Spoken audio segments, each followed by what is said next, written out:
নমস্কার, আমি সৌরভ স্টোরিওলিক্সে আবারও চলে এসেছি একটা নতুন গল্প নিয়ে।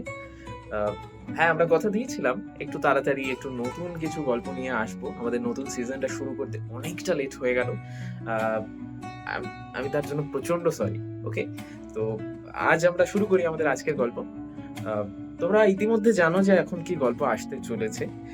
লেখিকা স্বাতী দাসের কাহিনী অবলম্বনে অল্প-স্বল্প প্রেমের গল্প। গল্পটা আমরা নিয়েছি লালমাটি প্রকাশনী থেকে প্রকাশিত 'কাঠগোলাপের দেশে' বইটি থেকে। আ তো শুনে তোমরা ঠিক করো। আর গল্পের শেষে একটা কুইজ থাকছে। আর সঙ্গে একটা ইভেন্ট অ্যানাউন্সমেন্টও আমাদের রয়েছে। চলো, তো আগে গল্পটা শুরু করা যাক। গল্পটা শুনে নিয়ে দেন আমরা বাকি কথা বলছি। শুরু হচ্ছে স্টোরিওলিক্স সিজন 7 এর প্রথম গল্প, স্বাতী দাসের কাহিনী অবলম্বনে অল্প-স্বল্প প্রেমের গল্প। আরে কিরে, ইন্ট্রোটা চালা। আরে ধুত্তেরি, এটা না নতুনটা চালা রে। আরে কপাল। তুমি আমি মিলে মিশে গড়েছি সুখের গল্প, সুখ দুঃখ মিলিয়ে জীবন অল্প অল্প। কখনো রোদ ছায়া, বৃষ্টি মাখা অভিমান, কখনো বা গল্প হয়ে জুড়িয়েছে প্রাণ। কিছু গল্প ছুঁয়ে যায়, কিছু গল্প থেকে যায়, কিছু রাত জাগার শেষে ভালোবাসা হয়ে যায়। এ জীবন যদি গল্প হয়, তবে সেই গল্পে থেকো, জীবনের প্রতিভাকে ভালো থেকো, ভালোবাসাই থেকো। উচ্চ মাধ্যমিক পাশ করার পর স্কুলের চৌকাঠ পেরিয়ে কলেজে পা রেখেছে শীর্ষ। নতুন নতুন কলেজে উঠে তার বেশ কয়েকটা অদৃশ্য পাখনাও গজিয়ে গেছে। কলেজ যাওয়ার নামে ছেলে একেবারে উড়তে থাকে। শীর্ষর পরিশ্রান্ত পাখনাগুলোকে কিঞ্চিত বিশ্রাম দিতে অচিরেই জয়নগর থেকে সোনা পিসির ফোন এলো। সেদিন বিকেলে কলেজ থেকে ফিরেই শীর্ষ শুনল আগামী বুধবার অর্থাৎ পয়লা বৈশাখের দিন তাদের পাড়ি দিতে হবে সোনা পিসির বাড়িতে। এক প্রত্যন্ত গ্রামে শীর্ষর পিসির বাড়ি। এর অনেক আগে ছোটবেলায় নৌকো করে পিসির বাড়ি গিয়ে ঘাটে নামার সময় শীর্ষ বেশ ভালোভাবেই পাঁকের মধ্যে নাকানি চোবানি খেয়েছিল। সেই পাঁকালিঙ্গনের শীতলতা ও এখনো ভুলতে পারেনি। তারপর পিসি ওদের বাড়িতে বহুবার এলেও ও ভুলেও পিসি বাড়ির পথে পা বাড়ায়নি। আজ এতদিন পর আবার পিসির বাড়ি যেতে হবে শুনে একটু গাঁইগুঁই করে কাটানোর চেষ্টা করল, কিন্তু পিসে মশাইয়ের শরীর স্বাস্থ্য খুব একটা ভালো নেই। নতুন ঘর তুলেছেন, সেই উপলক্ষে বাড়িতে একটু পুজো দেবেন। উনি শীর্ষকে বারংবার দেখতে চেয়েছেন, তাই বাবা মা একরকম জোর করেই শীর্ষকে নিয়ে যেতে চাইলেন। অগত্যা বাবার এই শর্তে শীর্ষ রাজি হলো যে সন্ধে নামার আগেই ফেরিঘাট হয়ে ট্রেন ধরে ওরা বাড়ি ফিরবে। পিসির বাড়িতে রাতেও কিছুতেই থাকবে না।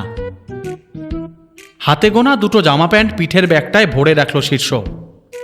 ঈশ্বর সর্বশক্তিমানের ইচ্ছায় পিসির বাড়ি যাওয়ার দিন দুয়েক আগে থেকে শীর্ষর জিভ ও দাঁত একইভাবে সচল থাকলেও পাকস্থলী খাদ্যদ্রব্য হজম করতে কিঞ্চিত অনীহা প্রকাশ করল।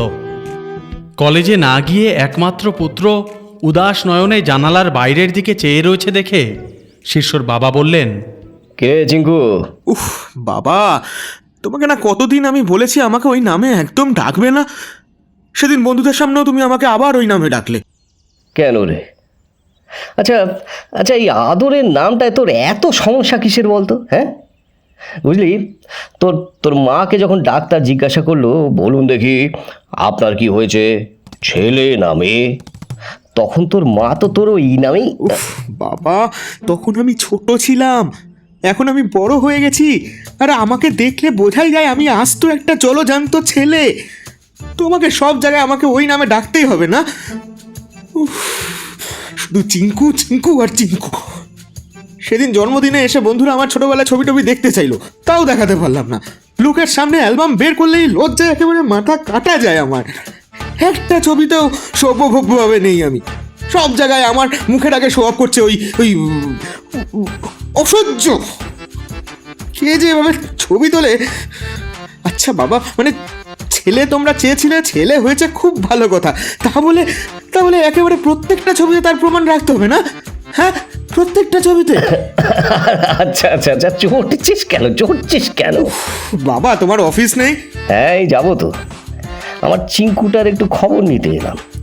সকাল থেকে দেখছি মুখটা গোঁজ করে বসে আছে, তাই ভাবলাম আর কি। তা আমার কাছে কেন? থাবড়া মারবো বেটা। কি হয়েছে বল না। মা বলছিল কাল থেকে নাকি তোর আউটপুট বন্ধ হয়ে গেছে। আচ্ছা আচ্ছা, এই যে কাল একটা আস্ত পাঁঠা ইনপুট করলি, কোথায় গেল বলতো? হ্যাঁ, ভেতরে ঘাস জল পেয়ে কি সে ঘুমিয়ে ডুবে পড়লো নাকি? না মানে বাবা, আর কি মারবে না, আমার ভালো লাগছে না। আচ্ছা শোন না, বলছি ওষুধ এনে দেবো, খেয়ে একটু হালকা হবি? না, ও সব কিছু লাগবে না। মা কি সব পেঁপে সেদ্ধ করে দেবে বললো। সকাল থেকে কলা খেয়ে খেয়ে পেটের ভেতরে একটা আস্ত কলা বাগান হয়ে গেছে জানো। এবার শুধুমাত্র একটা বাদর ছেড়ে দিলেই হয়ে যাবে। আচ্ছা ঠিক আছে, হয়েছে। বলছি শোন না, এই আঠা চুষে ফেলেছিস নাকি? এটে গেল কি করে? বাবা, তুমি যাবে? ও মা, দেখো না বাবা কি সব বলছে। এবার আমি চেঁচালেই দোষ না? আরে তোর কষা হাগাটা কিন্তু বের করার ফোন দেখছে তোর বাবা। সবাই মিলে কিছু একটা করতে হবে তো, যে কোনো উপায়। আজ তোকে পেট খোলসা করতেই হবে। পিসির বাড়ি যাওয়ার আগে কপাল করে মা বাবা পেয়েছিলাম, সত্যি মাইরি ঠাকুর। মা, আমি কিন্তু সোনা পিসির বাড়িতে যাব না। ওই মগ হাতে নিয়ে বাড়ি থেকে 7 হাত দূরে মাঠের মধ্যে যাওয়া আমার পক্ষে সম্ভব নয়, কিন্তু বলে দিলাম। ছোটবেলায় যা করেছি।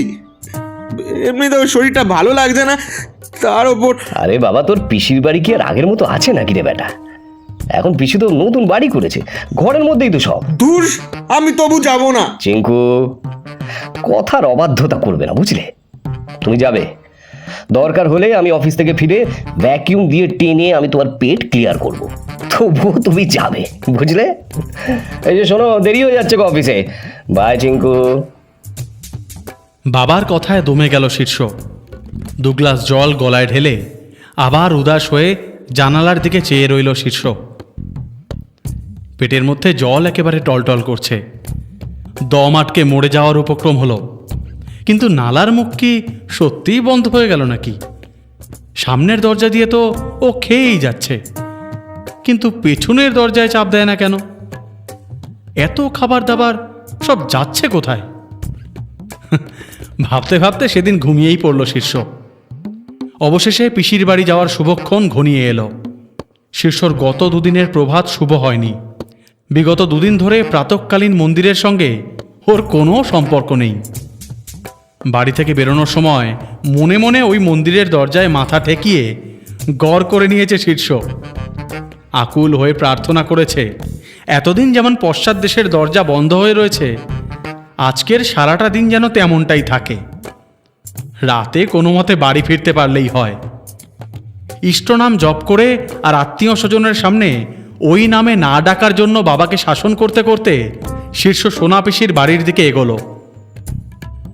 রেলপথ অতিক্রম করে ভ্যানে বসে অসমান ভৌগোলিক রাস্তায় নেচে নেচে শীর্ষর পিঠ কোমর প্রায় ছিঁড়ে যেতে বসেছে। পেটটা কালবৈশাখী ঝড়ের পূর্ব মুহূর্তের মতন একেবারে থমকে রয়েছে। ভ্যানে বসেই দূর থেকে টলটলে নদী শীর্ষর চোখে পড়ল। ওর মনটাই ভালো হয়ে গেল। শহুরে কোলাহলের বাইরে এমন মন ভালো করা সবুজ প্রকৃতির মাঝে বহুদিন পর ও এলো। কিন্তু ফেরিঘাটের পাঁকের কথা মনে হতেই আবার হৃদকম্প শুরু হয়ে গেল ওর। এদিকে দিদির বাড়ি যাওয়ার আনন্দে বাবার মন একেবারে ফুরফুরে। মাও প্রকৃতির মাঝে নিজেকে নতুনভাবে খুঁজে পাওয়ার চেষ্টায় মগ্ন।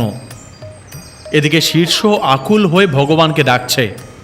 এত সুন্দর প্রকৃতির মাঝে থেকে মাঝপথে আবার প্রকৃতি ওকে ডাক দিয়ে না বসে। বিনা বাধায় লঞ্চে উঠল ওরা 3 জন। সূর্যের আলোয় চিকচিক করা জলে মনোনিবেশ করে মানসিক ও শারীরিক অস্বস্তি শীর্ষ খানিকক্ষণ ভুলে ছিল। এলোমেলো হাওয়ায় ওর চুলগুলো একেবারে উদ্দাম নৃত্য করছে। বেশ ঘোষ মেজাজে লঞ্চ এগিয়ে চলল। অদূরে একটি মেয়ে জলের দিকে চেয়ে আনন্দে উল্লাসে ফেটে পড়ছে। নবদম্পতির মতো বাবা মা নিজেদের নিয়েই ব্যস্ত রয়েছে। বাবা জলের দিকে হাত দেখিয়ে বিজ্ঞের মতো মাকে কী সব যেন বোঝাচ্ছে। ওদিকে আর গেল না শীর্ষ, এগিয়ে গেল ওই বক বক করতে থাকা মেয়েটির দিকে। স্কার্ট আর টপ পরে রয়েছে মেয়েটি। গ্রামের মেয়ে যে নয় সেটা পোশাক পরিচ্ছদ আর কথাবার্তায় বেশ বোঝা যাচ্ছে। বাবা মায়ের সঙ্গে কথা বলতে মেয়েটি ব্যস্ত। শীর্ষর দিকে পিছন ফিরে রয়েছে। বহু চেষ্টা করেও শীর্ষ একটিবারের জন্য মেয়েটির মুখ দেখতে পেল না। উত্তাল বাতাসে শুধু মেয়েটির উন্মুক্ত ও উড়ন্ত চুল দ্বারা অঙ্কিত আলপনা নিজের মানসপটে সযত্নে রেখে দিল। অন্যমনস্ক হয়ে জলের দিকে শীর্ষ একভাবে চেয়েছিল। মেয়েটির সুমিষ্ট কলকাকলি লঞ্চের যান্ত্রিক শব্দকে অতিক্রম করে ওর কানে প্রবেশ করছিল। বেশ লাগছিল ওর। কিন্তু খানিক পরেই সেই ভালো লাগায় এক প্রকার জোর করেই বিরতি দিতে হলো। বাবার ডাকে ফিরল শীর্ষ।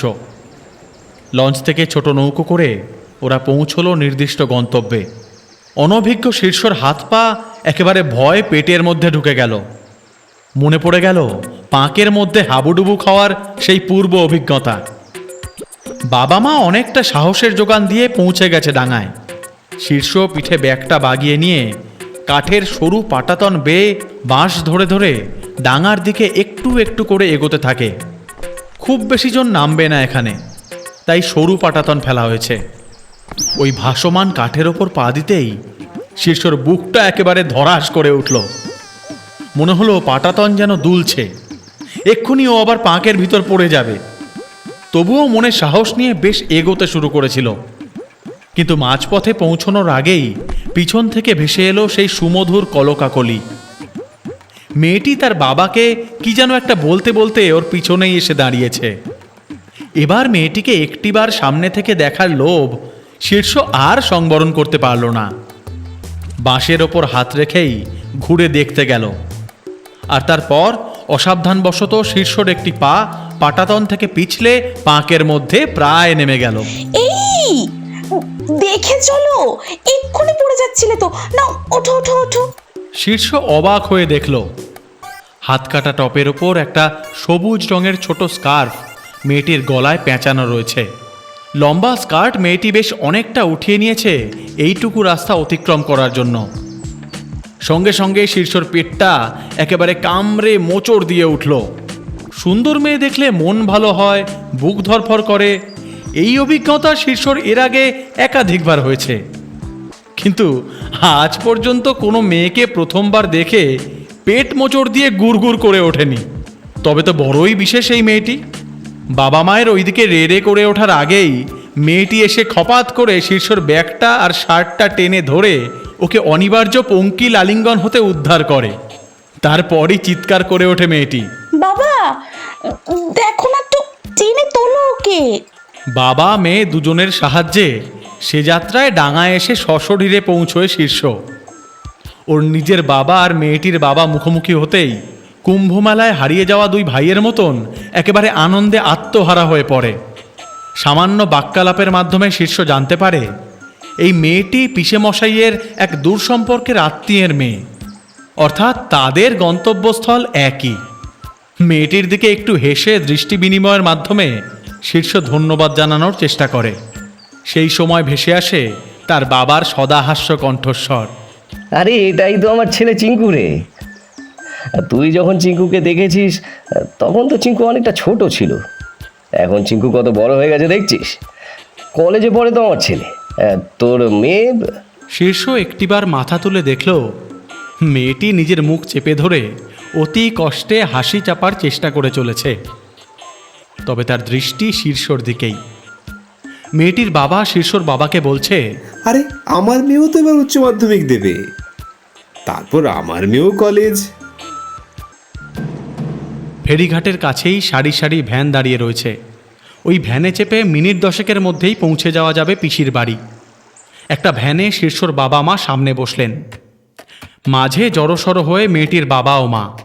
আর শীর্ষ ও মেয়েটি পা ঝুলিয়ে ভ্যানের একেবারে পিছন দিকে বসল। মেয়েটি ভ্রুকুটি করে ভ্রু নাচিয়ে শীর্ষর দিকে চেয়ে বলল, হাই চিঙ্কু, আমার নাম টিয়া। আমার নাম শীর্ষ। কেন, চিঙ্কু নামটাও তো বেশ সুইট। শীর্ষ। মেয়েটি খিলখিল করে হেসে উঠে রাস্তার পাশের ধান ক্ষেতের দিকে দৃষ্টি ফেরালো। ওই হাসির শব্দ কানে যেতেই শীর্ষর পেটের ভিতর গুড়গুড় করে ডেকে উঠল, ঠিক যেন বাঁধ ভাঙার আগের মুহূর্ত। তলপেটটাও মোচড় দিতে শুরু করলো। সবুজের মাঝে টিয়ার সান্নিধ্য পেয়েও দুশ্চিন্তায় শীর্ষর ঘাম বেরিয়ে গেল। অন্তত সোনা পিসির বাড়ি পর্যন্ত পৌঁছতে পারবে তো? অদ্ভুতভাবে মাঝ রাস্তায় এসে শীর্ষর সকল শরীরী অসুবিধে একটু স্তিমিত হলো। দুজনের বাবা মা আপনজনদের মাঝে আনন্দের জোয়ারে একেবারে ভেসে গেল।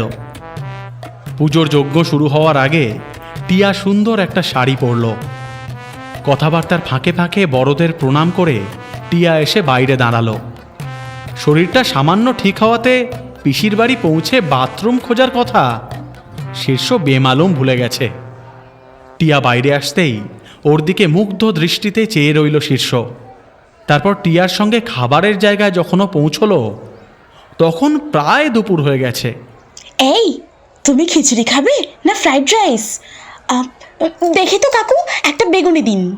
আয়েশ করে একটা গরম বেগুনিতে কামড় বসিয়ে টিয়া বলল, আজ কিন্তু সব নিরামিষ, মনির বাড়িতে পুজো তো। হ্যাঁ, সে কিছু একটা হলেই হলো আমার। তবে যেটা খাবো একদমই সামান্য। শরীরটা ঠিক ভালো নেই আমার। বেগুনি খাবে? তাহলে পাঁপড়, আইসক্রিম? না, এসব কিচ্ছু নয় টিয়া। আমি ওই একটুখানি রাইস খাবো আর কি। খিচুড়ি, ফ্রাইড রাইস, যেটাই হোক আর কি। অতিরিক্ত কিছু খাবো না। আমি তো সব খাবো, সব একটু একটু করে টেস্ট করব। যেমন ধরো এই খিচুড়ি লাবড়ার সঙ্গে একটু ফ্রাইড রাইস মিক্স করে খেয়ে দেখবো কেমন লাগে। তারপর ধরো হ্যাঁ, বেগুনি দিয়ে একটু রসগোল্লা খেয়ে দেখবো। হ্যাঁ, এগুলো কোন দেশের খাবার? কেন কেন, আমার পেট, আমি খাবো। আর আমার এরকম উৎপটাং জিনিস মিলিয়ে মিশিয়ে খেতে ভালো লাগে, বুঝেছো? তা ভালো। তোমাদের মেয়েদের খাওয়ার কত ঝামেলা বাবু। কি অদ্ভুত খেকো টাইপের মেয়েটে বাবা তুমি। কি বললে? আমি খেকো? মানে সব মেয়েরাই কি তোমার মতো খায় নাকি? হ্যাঁ, সব মেয়েদের খাওয়ার ঝামেলা আছে কিনা জানি না, তবে আমার 3-4 রকম মিশিয়ে খেতে ভালো লাগে। তবে জানো তো, মা বলে আমি নাকি খুব লক্ষ্মী ছেলে, খাওয়ার কোনো ঝামেলাই নেই। তোমার মতো খেকো না আমি। সামান্য একটু তরকারি আর একটু গরম ভাত। পেটে খেয়ে আর মেয়ে দেখতে পারলেই খুশি। এই কি, আমি আমি মেয়ে দেখি? হ্যাঁ, দেখোই তো। দেখো না বুঝি? তা বেশ করো, দেখার জিনিস দেখো। কিন্তু মা কি তার লক্ষ্মী ছেলের এই গুণটা জানে? সেই ফেরিঘাট থেকে তো দেখেই যাচ্ছি, আমাকে হা করে কেমন দেখেই চলেছ। কি কিছু বুঝি না ভেবেছ? ঠিক কি না? তবে তুমিও নিশ্চয়ই আমাকে দেখছিলে, নইলে জানলে কি করে যে আমি তোমাকেই দেখছিলাম? হ্যাঁ, বলো বলো বলো বলো, এবার চুপ কেন? আচ্ছা, তার মানে তোমাকে দেখে যতটা হাজারাম বলে মনে হয়, তুমি তো দেখছি ততটা ক্যাবলা নও। হ্যাঁ চিঙ্কু? এই, তোমায় বললাম না তুমি আমাকে ওই নামে ডাকবে না। চিঙ্কু চিঙ্কু চিঙ্কু। আচ্ছা আচ্ছা, ঠিক আছে, চলো খেতে চলো। আজ আমি তোমাকে বিভিন্ন রকম খাবারের স্বাদ অনুভব করাবো, বুঝলে? আর হ্যাঁ, আমাকে খেকো বলার শোধও তুলবো। আজকের পর সারা জীবন তুমি আমাকে মনে রাখবে। টিয়ার সঙ্গে খেতে বসে শীর্ষ কখন কোনটা খেলো, কোনটার কি স্বাদ নিজেও বুঝলো না। শুধু এটুকুই বুঝলো, শেষ পাতে মিষ্টি এসে পড়তেই ওর সারা শরীর যেন থরথর করে কেঁপে উঠল। তলপেটে প্রবল আলোড়ন, একেবারে উথাল পাথাল অবস্থা। এই টিয়া, ওঠো। আরে আমার রসগোল্লা দিয়ে চুড়ো আলু ভাজা। আরে দূর বাবা, তুমি চলো শিগগির, নইলে আমার অবস্থা খারাপ হয়ে যাবে টিয়া। কি হয়েছে কি চিঙ্কু? পাঁপড় হাতে নিয়ে রসগোল্লার মায়া ছেড়ে শীর্ষর সঙ্গে বেরিয়ে এলো টিয়া। বৈশাখ মাসের অসহ্য গরমের পর আকাশের এক কোণে মেঘ জমেছে। হয়তো গ্রীষ্মের প্রচণ্ড দাবদাহ থেকে একটু পরেই কিঞ্চিত স্বস্তি পাওয়া যাবে। বলছি ওয়াশরুমটা কোথায় গো? হ্যাঁ, এই পিসির বাড়ির ওয়াশরুমটা কোন দিকে প্লিজ বলো। আরে মনিজা পিটপিটে, যে বাড়িতে ঠাকুর ঘর আছে সেই বাড়ির দেওয়ালের সঙ্গে ওয়াশরুম? ওরে বাবা, কখনো করতে দেবে না। হোয়াট? এখানে ওয়াশরুমও নেই? এরা কোথায় যায়? মাঠে এখনো? আরে আছে আছে, ওই যে দেখছো দূরে মনির আমবাগান, ওটার ভিতরে যে কুয়োতলা সেদিকে যেতে হবে। আরে বাবা, যে বাগানে যেতে হয় আমি যাব, নরকেও যাব। তুমি আগে চলো প্লিজ। তোমার তো পেট পাতলা কেন বলো তো? এই শোনো, 3 দিন পর রুদ্রধর খুললে তোমার এমনই অবস্থা হবে জানো তো। তার মধ্যে ক্ষীর রাইস, বেগুন গোল্লা, চাট সন্দেশ, কি যে খেলাম আর কি যে খেলাম না ভগবানই জানে। ঠাকুরদার জন্ম এমন পিন্ডি চটকানো ঘেটে চচ্চড়ি খাওয়ার আমি খাইনি বাবু। এই টিয়া, তুমি যাবে, আমি নইলে এখানে। ও বাবা গো মা, আমার পেটে ব্যথা করছে মা গো। আরে তুমি ফেলো না পাপড়টা। ঘরমাক্ত শীর্ষ টিয়ার সঙ্গে আমবাগানের পথে পাড়ি দিল। দুপুর গড়িয়ে যাওয়া আমবাগানের অপরূপ সৌন্দর্যের পানে ফিরে চাওয়া হলো না আর।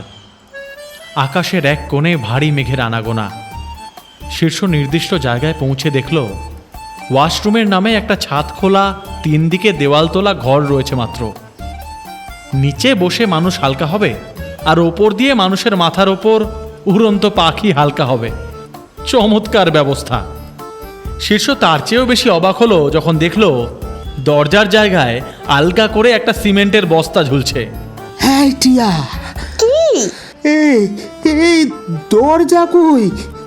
পেটের ব্যথা আমার তো মরে যেতে ইচ্ছে করছে মাগো। আরে তুমি যাও, আমি আছি দূরে দাঁড়িয়ে। মানে আরে কেউ যদি এসে যায়? আরে বাবা, আমি দাঁড়িয়ে রইলাম তো, পাহারা দিচ্ছি, ওদিকে কেউ যাবে না, তুমি যাও। আরে পেট ফাঁকা করে ফিরে এসো তাড়াতাড়ি, হ্যাঁ? তারপর আলুর দম দিয়ে রসগোল্লা খাবো। যাও যাও যাও।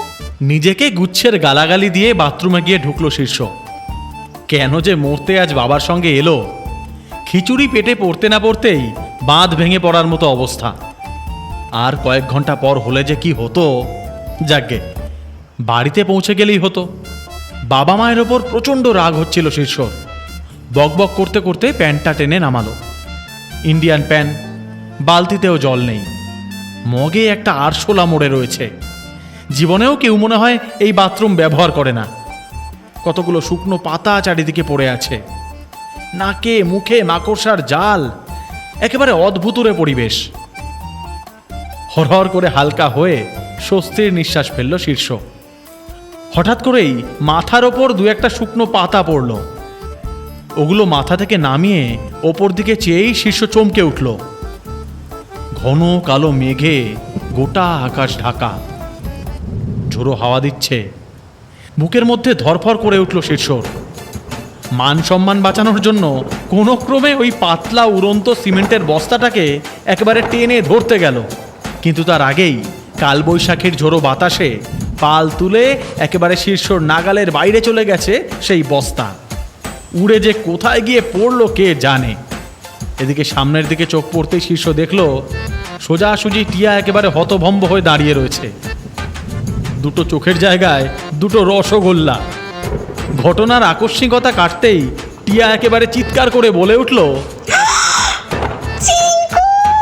টিয়া আর ওখানে দাঁড়ালো না। লজ্জার চোটে হাসতে হাসতে এক দৌড়ে ওই ঝড়ের মধ্যেই আমবাগানের ভেতর অদৃশ্য হলো। কোনো ক্রমে প্যান্ট টেনে তুলে উঠে দাঁড়ালো শীর্ষ। নিজের গালে ঠাস করে একটা চড় মেরে লজ্জায় প্রায় কেঁদে ফেলল। দূরে মাটিতে পড়ে থাকা সিমেন্টের বস্তাটা পাক খেয়ে খেয়ে ঝড়ের দাপটে ঘুরতে লাগলো। নিজেকে গাল দিতে দিতে কুয়োতলার দিকে এগোলো শীর্ষ। এদিকে আবার আকাশে মেঘের গর্জনের সঙ্গে সঙ্গে শীর্ষর পেটের মধ্যেও পুনরায় বজ্রনীনাদ। লজ্জায় একেবারে মরে যাচ্ছে শীর্ষ। বাড়ির দিকে আর যেতেই ইচ্ছে করছে না। বাড়িতে ঢুকেই শীর্ষ মায়ের খোঁজে একেবারে হুলুস্থুল কাণ্ড বাঁধিয়ে বসল। এক্ষুনিও বাড়ি ফিরবে, এখানে আর একটা মুহূর্তও না। সারা বাড়ি খোঁজার পর সোনা পিসি বলল, তোর মা তো রেডি হয়েই বাথরুমে ঢুকলো, এই তো একটু চা মুখে দিয়েই বেরোবে। মা বাথরুমে মানে? বাথরুম কোথায়? ওই তো রান্নাঘর লাগোয়া ছোট বাথরুম একটাই বাবা। তোর পিসেমশাই এই বসে সেই সামান্য টাকায় যা করেছে তাই নিয়েই আমায় থাকতে হবে তো। হ্যাঁ, এই বাড়িতে বাথরুম আছে? হ্যাঁ, ও মা, বাথরুম থাকবে না কেন? ও আবার কি কথা? তাহলে আমবাগানের ওটা? ওদিকে তুই আবার গেছিস কেন? ঘুরতে বুঝি? ওটা তো আমাদের পুরনো বাথরুম। আমবাগানটা তোর পিসের সব ভাইদের, সবার সম্পত্তি, আমার একার নয়। ওই কুয়োতলা এখন আর রাত বিরেতে কেউ যায় না রে চিঙ্কু, ওটা এমনিই পড়ে আছে, পরে সময় করে মিস্ত্রি ডেকে ভেঙে দেব। চুপ করে গেল শীর্ষ। মাথায় একেবারে আগুন জ্বলছে। আবার সেই কলকলানি ভেসে এলো ওর কানে। ও মনি, আমায় চা দেবে না? আয় টিয়ামা, আয় আয়। তুই কি আবার ওই আগের বারের মতো আপেল দিয়ে চা খাবি নাকি? না, আঙুর দিয়ে। তোর যত সব উদ্ভট খাওয়া, হজম করিস কি করে কে জানে বাবা। তোর মতো এমন খেকমে জীবনেও দেখিনি সত্যি। তোর মা কই টিয়া? ওকে ডাক, একটু চা। মনি, তোমারও কিন্তু হবে। কি হবে রে? সোফায় বসে টেবিল থেকে কয়েকটা আঙুর তুলে নিয়ে চিবোতে চিবোতে টিয়া বলল, সেটা আগে থেকে বলবো কেন? দেখোই না, সময় মতো তোমারও নাকানি চোবানি খাওয়া হবে। তুমি আমায় খেকো বললে তো। রাগে সারাটা গা জ্বালা করে উঠল শীর্ষর। টিয়ার মুখের দিকে লজ্জায় অপমানে আর ফিরেও চাইল না। শীর্ষর দিকে চেয়ে খিলখিল করে হেসে উঠে আদুরে ডান পিঠে টিয়া সবার সঙ্গে গল্পে মেতে উঠল। তারপর যতক্ষণ সোনাপিসির বাড়িতে শীর্ষ ছিল, কেবল আপন পায়ের সৌন্দর্যই সর্বান্তকরণে উপলব্ধি করেছে। মাথা আর তুলতেই পারেনি লজ্জায়। তার মধ্যে পুরো গোষ্ঠীশুদ্ধ সবাই ওকে আদর আপ্যায়নের ঠেলায় চিঙ্কু চিঙ্কু করে অস্থির করে তুলেছিল। টিয়া আজ ওর বাবা মায়ের সঙ্গে সোনাপিসির বাড়িতেই থাকবে। ফেরিঘাট থেকে লঞ্চে উঠে শরীরটা বেশ হালকা লাগলো শীর্ষর। প্রকৃতির ডাকে আরও বার দুয়েক ওকে পিসির বাথরুমে যেতে হয়েছে। তবে সেখানে দরজা ছিল, আলো ছিল, জলও ছিল, কোনো প্রকার অব্যবস্থা নেই। প্রথমে টিয়ার ওপর বড্ড রাগ হচ্ছিল শীর্ষর। কি বিচ্ছু মেয়ে রে বাবা, কিভাবে প্রতিশোধ নিল? এ মেয়ে তো দিনে দুপুরে মানুষ খুন করে ফেলবে। এসব ভাবতে ভাবতেই অদ্ভুত আঁচড় আর কর্কশ ডাকাডাকিতে অন্ধকার জলের দিকে দৃষ্টি ফেরালো শীর্ষ। খাঁচার ভিতর একটা টিয়া পাখি মুক্তির জন্য অসহায়ভাবে ছটফট করছে। খাঁচার পাশেই একটা লোক বসে বসে ঘুমোচ্ছে। পাখিটার মুক্তির জন্য প্রবল আকুতি দেখে বুকের ভিতরটা মুচড়ে উঠল শীর্ষর। চোখে জল এসে গেল। অমন ডান পিঠে পাখিকে কেউ এভাবে বন্দি করে রাখে? লোকটার কাছে গিয়ে টিয়া পাখিটার দাম জিজ্ঞেস করলো। নিজের কাছে টাকা সামান্য কিছু কম হওয়ায় বাবার কাছ থেকে কিছু টাকা এনে কিনে ফেলল খাঁচা শুদ্ধ ওই পাখিটাকে। লঞ্চ থেকে নেমেই ট্রেনের দিকে বাবা মা দ্রুত পায়ে এগোতেই শীর্ষ খাঁচার দরজাটা এক টানে খুলে দিল। মুহূর্তের মধ্যেই পাখিটা ডানা ঝাপটে অদৃশ্য হলো অন্ধকার আকাশে। ঝোড়ো হাওয়া আর সামান্য বৃষ্টির কারণে আজ অসহ্য গরমটা একটু যেন কমেছে। আকাশের দিকে চেয়ে হাতের শূন্য খাঁচাটা স্টেশনের এক কোণে নামিয়ে রাখল। ব্যতিব্যস্ত বাবার পাখি সম্পর্কিত প্রশ্নের উত্তরে শীর্ষ বলল, আসলে একটু অসাবধান হয়ে গিয়েছিলাম, দরজাটা খোলা পেয়ে তাই টিয়া পাখিটা উড়ে গেছে বাবা। শূন্য খাঁচাটাও ফেলে দিলাম, তাই ওদের আর বন্দি করবো না, জানো তো। ওদের ডান পিঠের মতো উঠতে দেখতে, মনের আনন্দে ঘুরে বেড়াতে দেখতেই ভালো লাগে। ওরা এমনটাই লক্ষ্মী ছাড়া হয়েই থাকুক, বেশ উড়ে উড়ে বেড়াক। বাবা মায়ের সঙ্গে ট্রেনে উঠল শীর্ষ। পেটটা একদম হালকা হয়ে গেছে। পিসির বাড়ি থেকে চলে আসার সময় একবার মাত্র টিয়ার দিকে চেয়েছিল শীর্ষ। পিছন ঘুরে বসেও শাড়ি পরা ওই বিচ্ছু মেয়েটি শীর্ষর দিকে চেয়ে হেসে দিয়েছিল। অদ্ভুত মায়া জড়ানো একটা হাসি। হাসির দমকে নড়ে উঠেছিল ওর কানের সুবৃহৎ ঝুমকো। কিন্তু টিয়ার সঙ্গে কথা হয়নি আর। ওই হাসিটুকুই সঙ্গে নিয়ে শীর্ষ ফিরে এসেছে। ওর প্রথম ভালো লাগা, ক্ষণিকের জন্য হলেও প্রথম প্রেম। হয়তো আর কোনোদিনও দেখা হবে না টিয়ার সঙ্গে, তবু ওকে ভোলাও যাবে না কোনোদিন। ভালো লাগার প্রথম অনুভূতির নাম চঞ্চল ডানপিটে টিয়া। প্রতিবার পেট কামড়ালেই টিয়ার কথা মনে করে লাজুক হাসি হেসে উঠবে শীর্ষ। একদিন বেগুনি দিয়ে আইসক্রিম খেয়ে দেখতে হবে ওই খেকো মেয়েটার জন্য, ক্ষণিকের ভালো লাগার জন্য, অল্প স্বল্প প্রেমের জন্য। এইটুকু তো একদিন করতেই হবে। পরবর্তী স্টেশনে পৌঁছতেই ট্রেনের কামরায় ভিড় বাড়ল। মাকে ভিড়ের ঠেলাঠেলি থেকে আগলে রাখতে নিজে এগিয়ে গিয়ে ভিড়ের দিকে দাঁড়িয়ে বাবা মাকে একপাশে একটু জায়গা করে দিল শীর্ষ। নিজের শরীরের চাপে ঠেলে রাখল ভিড়। ট্রেন ছুটে চলল দ্রুত বেগে। অল্প স্বল্প প্রেম ছিল কালবৈশাখী হাওয়ায়। তোর হাসিটুকু ভেসে আসে নদীর ওপার ছায়ায়। অল্প স্বল্প প্রেম ছিল টিয়া পাখির ডানায়। মনটা আমার কেবল শুধু উড়ে যায় অজানায়। ফেরিঘাটের ভেজা পথে প্রথম শুভ দৃষ্টি, এক মুঠো ঝড়, এক ফোঁটা বৃষ্টি। কত কথা বলা হলো না প্রিয়, এ কি ওনার সৃষ্টি। অল্প স্বল্প প্রেম ছিল কালবৈশাখী হাওয়ায়। একটুখানি মায়া আর একটি দিনের গল্প হয়ে আমবাগানের ছায়ায়। উড়ে যা তুই টিয়া, উড়ে যা তুই পাখি। খাঁচার দরজা খুলে দিলাম, শুধু স্মৃতির অধিকারটুকু রাখি। উড়ে যা তুই টিয়া, উড়ে যা তুই সবুজ ডানার পাখি। এক মুঠো লাল ছড়িয়ে নিলাম বিকেলবেলার রঙে। চোখের কোণে মেঘ জমলে তোকেই বৃষ্টি বলে ডাকি। অল্প স্বল্প প্রেম ছিল তোর ওই চপল হাসির ছোঁয়ায়।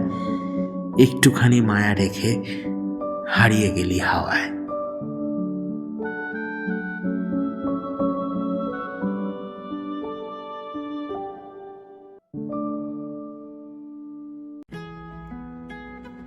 কেমন লাগলো আমাদের আজকের গল্প? আশা করছি খুব ভালো লেগেছে। এরকমই আরো অনেক অনেক গল্প নিয়ে আসছি আমরা এই নতুন সিজনে, নতুন সিজন 7-এ আমাদের। তো প্রথমেই আসি আগে কুইজ সেশনে। আমাদের আজকের প্রশ্ন হচ্ছে যে চিঙ্কু এর আসল নাম কি ছিল? ওকে, তোমরা কমেন্ট করে জানাও। ভিডিওটা আপলোড হওয়ার 3 থেকে 4 দিনের মধ্যে যে কটা কমেন্ট আসবে আমি তাদের কমেন্টেটরদেরই আমি নাম পরবর্তী ভিডিওতে মেনশন করবো। ওকে, সেটা মাথায় রেখে তারপরে কমেন্ট করছো, তারপরে কেউ অভিযোগ করলে কিন্তু চলবে না, ঠিক আছে? আর এবার কথা হচ্ছে যে ইভেন্টটা আমরা অ্যানাউন্স করছিলাম। আমি একটু পাশে সরে যাই, এখানে আমি একটা টেমপ্লেট অ্যাড করে দিচ্ছি। তো সেই টেমপ্লেটে তোমরা দেখতে পাবে আমাদের প্রেমের কাহিনী 3.0। ওকে, আমাদের প্রেমের কাহিনীর 2 বছর আমরা কাটিয়েছি।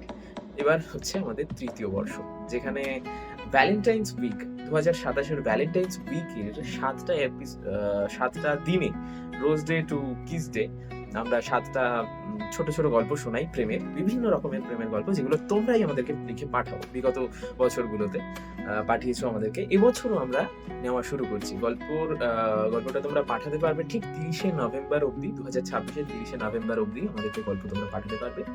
ডেসক্রিপশনে সমস্ত মেইল দেওয়া আছে, কোথায় পাঠাতে হবে, কিভাবে পাঠাতে হবে। ডক ফাইলে পাঠাবে, ওয়ার্ড ডক ফাইল, এবং 3000 শব্দ আমরা মানে 2500 থেকে 3000, 2500 নিচেও চেষ্টা করবে না, 3000-এর বেশিও যাতে না হয় সেরকম চেষ্টা করে আমাদেরকে গল্প পাঠাবে, প্রেমের গল্প। এবং একটু যেন সেটা ড্রামাটাইজড হয়, শুধুমাত্র ন্যারেটিভ ওয়েতে গল্প লিখো না, আমাদেরকে সোজা ডক ফাইলটা পাঠিয়ে দাও সেভ টু স্টোরিহোলিক্স এই মেলে। ওকে, চলো আমরা প্রত্যেক এপিসোডে এরকম মনে করাতে থাকবো, তোমরা কিন্তু গল্প লেখা শুরু করে দাও। বেশি সময় আছে মানে এই নয় যে গল্পটা সাথে সাথে পাঠালেই সিলেক্ট হয়ে যাবে। তো লেখা শুরু করো, পাঠিয়ে দাও। আর আসছি নতুন সিরিজ নিয়ে, ঠিক আছে? তাড়াতাড়ি, টাটা।